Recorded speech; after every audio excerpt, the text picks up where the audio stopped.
Yo, yo, yo, this is the Queen Aziza Nubia, and I'm here with your co-host, Jessica Renee. And this is Black to Business. We are back with another amazing episode, talking about another amazing topic. But first off, how has it been with you?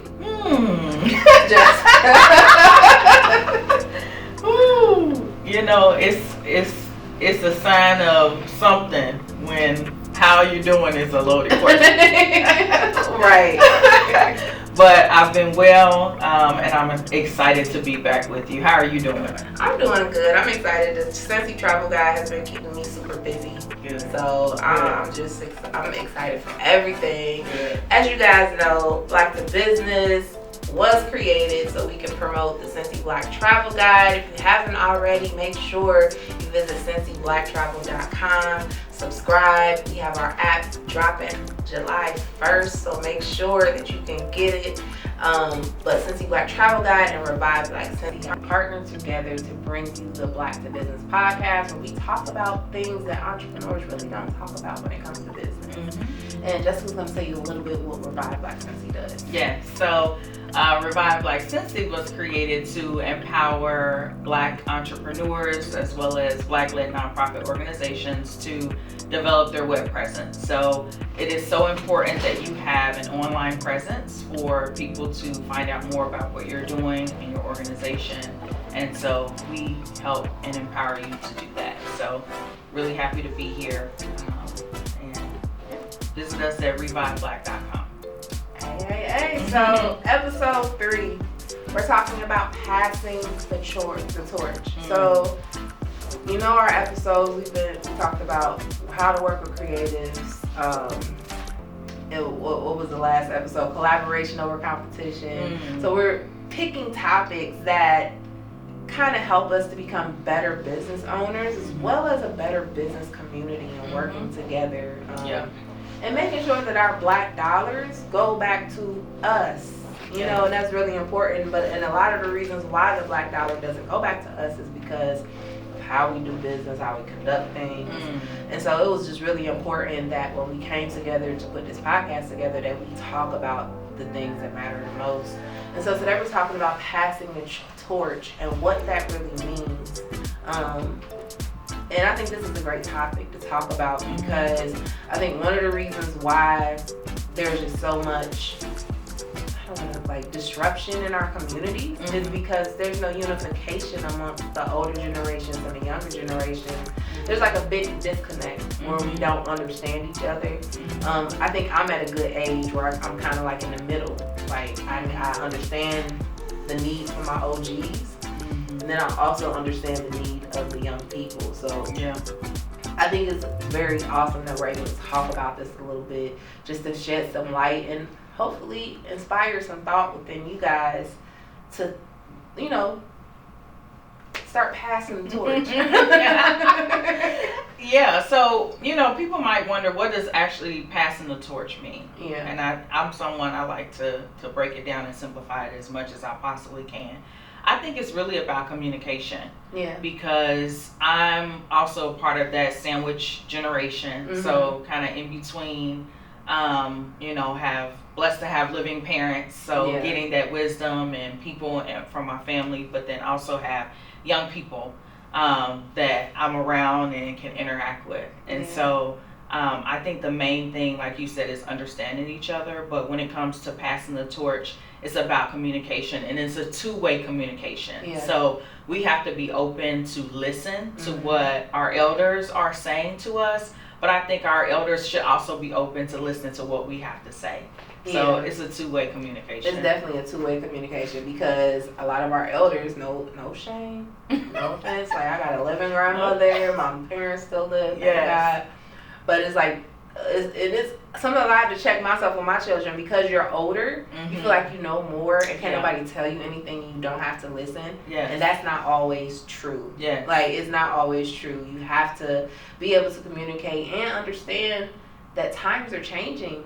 Things aren't how they used to be, so sometimes you will have to listen That's to absolutely right. the newer generations to understand how to navigate. That's right. The world that you're living in. I think COVID and the increase in technology really showed us that very example. Because a lot of aging individuals struggle with using technology and navigating it. And so it's good to have relationships with young people in your life who understand how to navigate it, that are willing to share the information, be patient with you because it is a learning curve, but it is important that our aging individuals listen to our younger.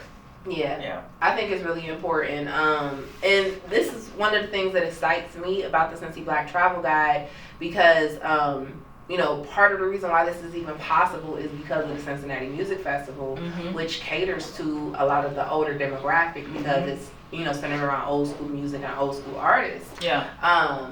And so it's like the crowd for that is the older people, but with the Cincy Black Travel Guide, there are our youth that create it.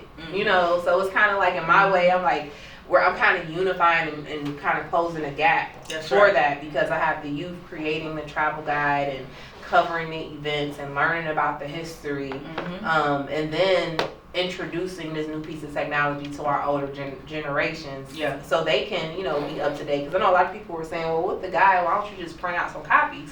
I'm like, we're trying to be eco-friendly, and I feel like if I print out copies, they're gonna be thrown on the floor, people are gonna leave them, but if they download the app, we stick with them for a while. That's right. Well, one of the things I love about the travel guide is, to me, it's like the modern day green book. So,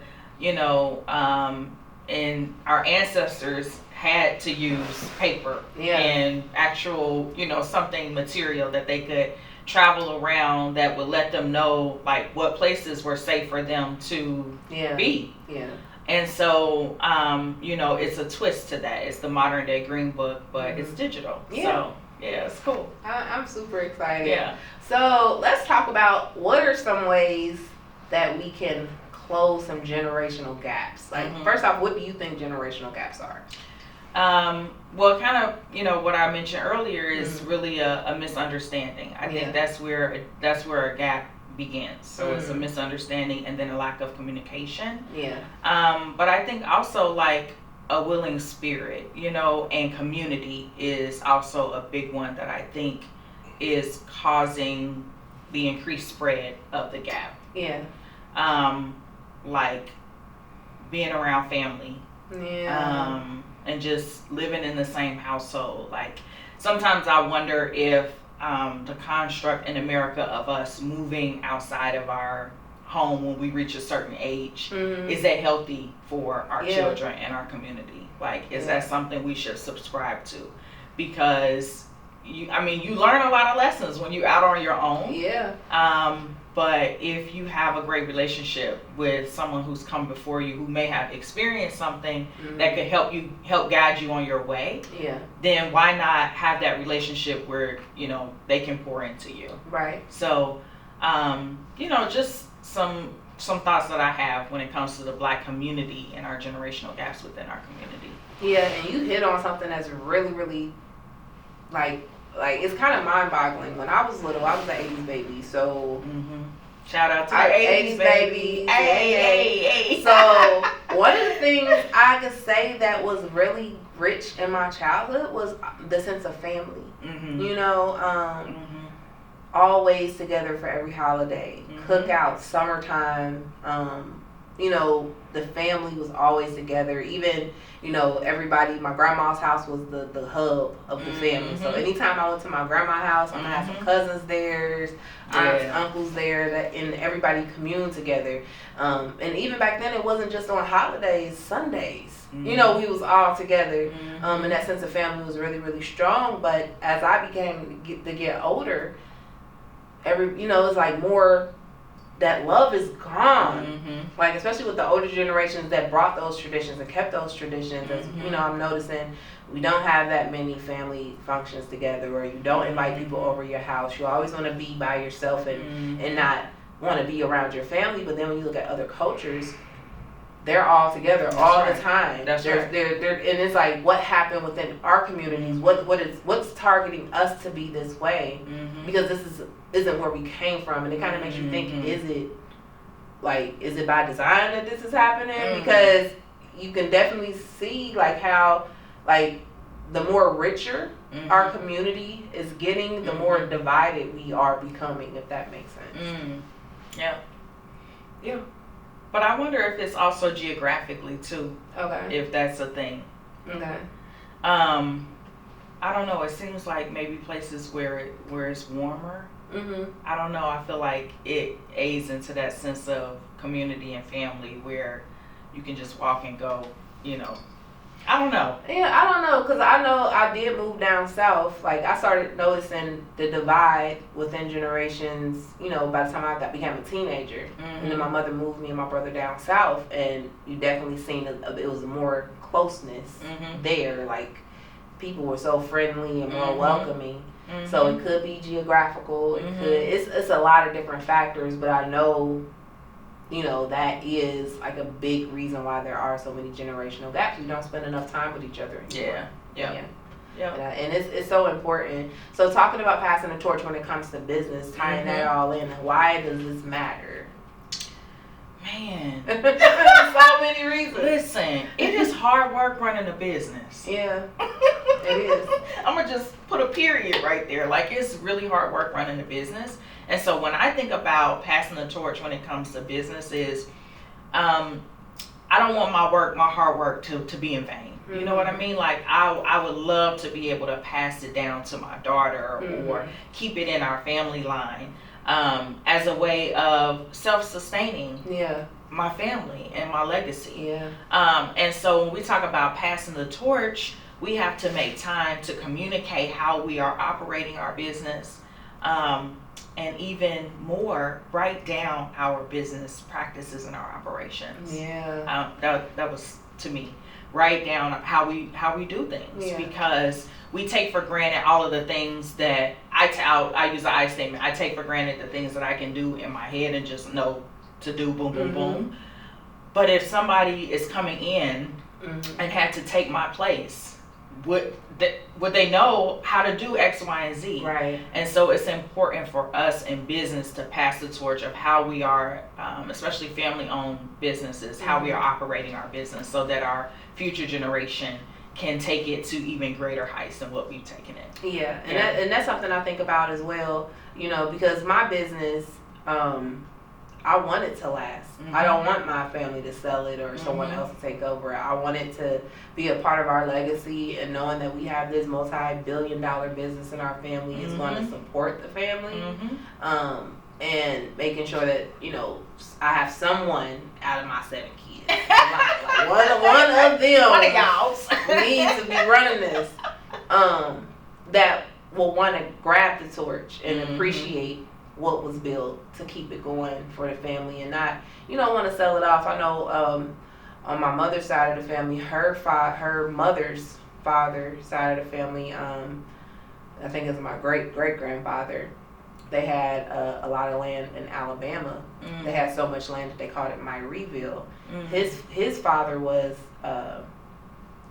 my great grandfather's father was the son of a slave owner.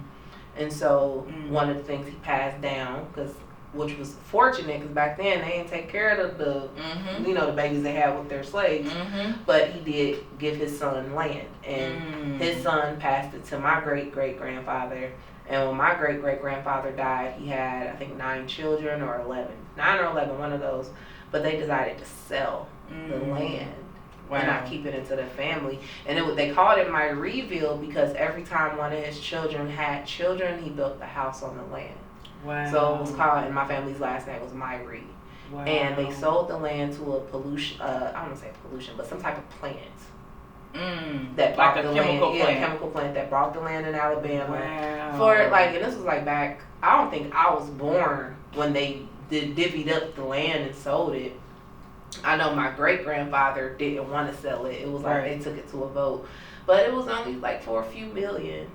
Wow, that was split. Even back then, that was a lot. Right. So I just think about what if they wouldn't have sold it? Wow. Where would it be now?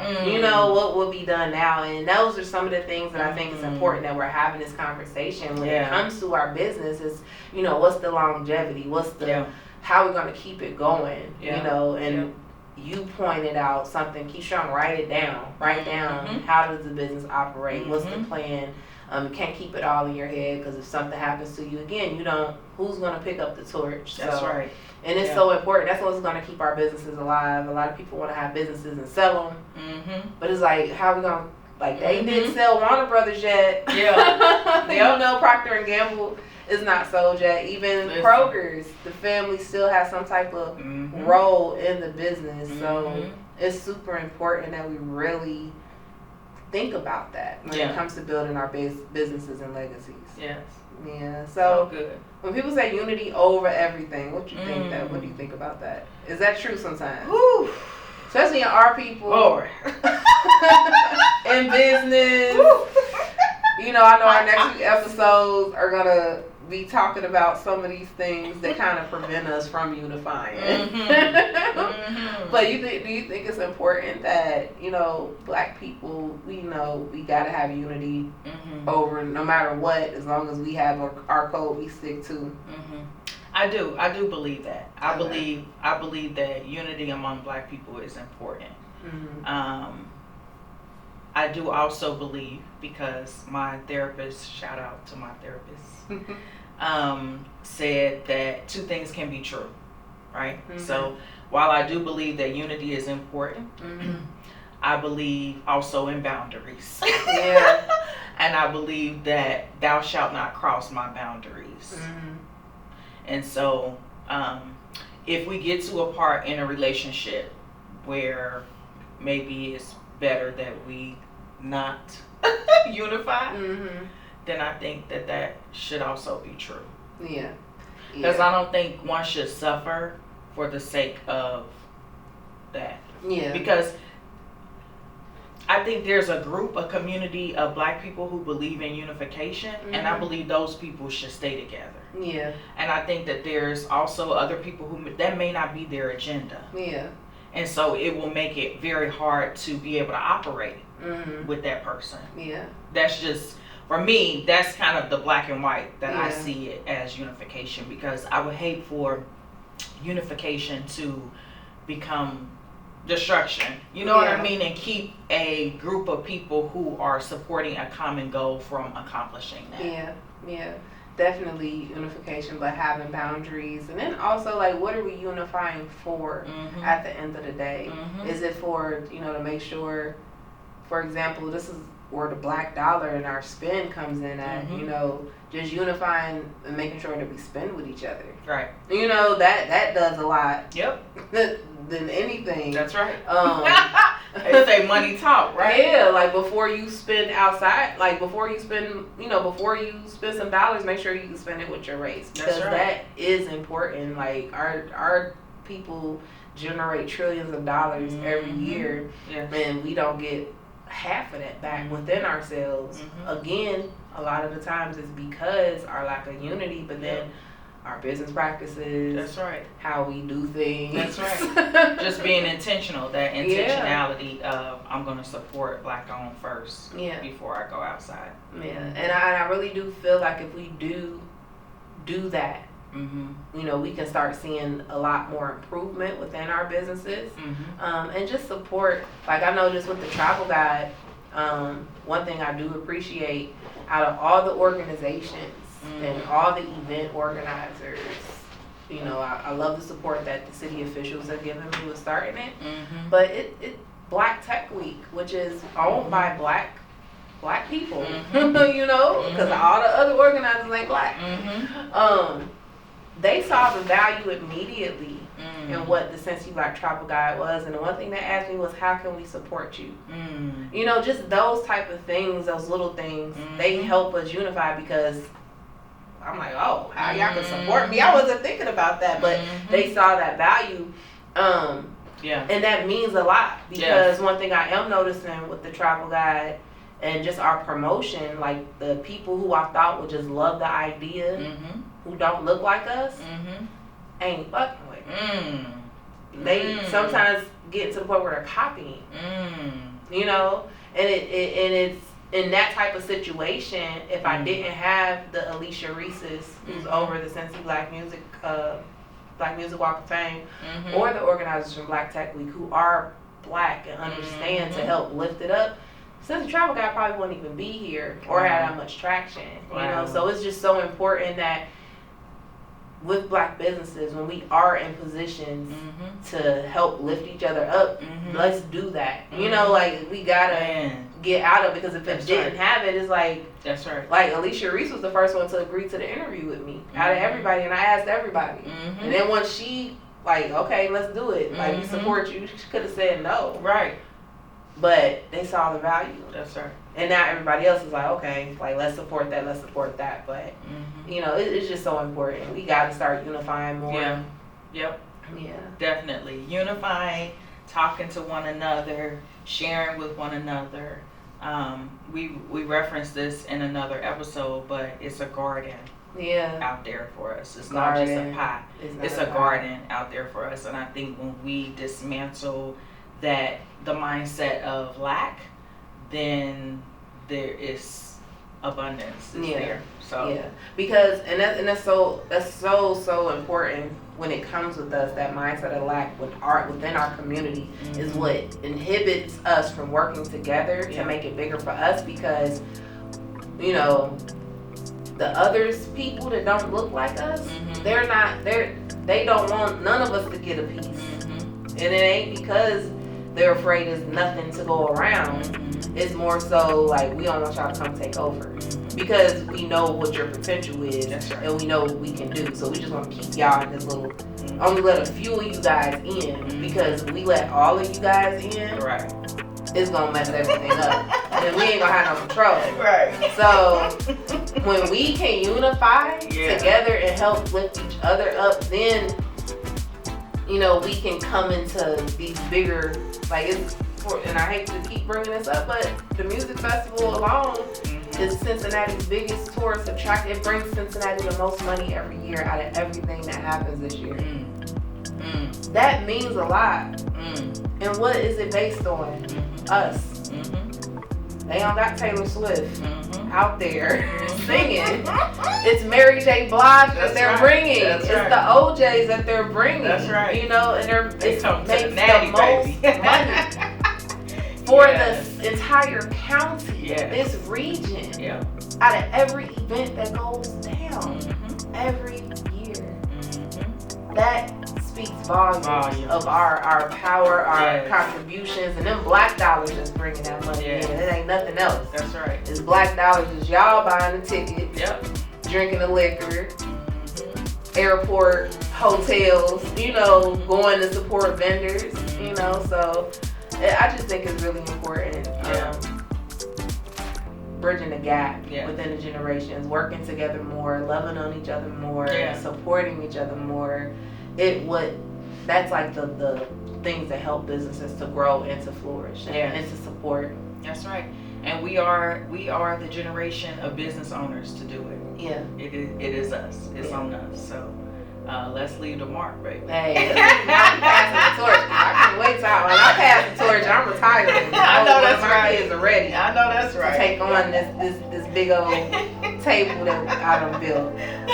But I hope you guys have enjoyed this episode. Let us know, what are some ways that you can pass the torch in your business, or is this something that you deal with or think about? We would love to hear your thoughts. But that's our episode for today, guys. I hope you have enjoyed this. I am Aziza Nufia, and I'm here with the lovely Jessica Renee. And this is Black for Business. We will see you guys next week with another amazing episode. Peace.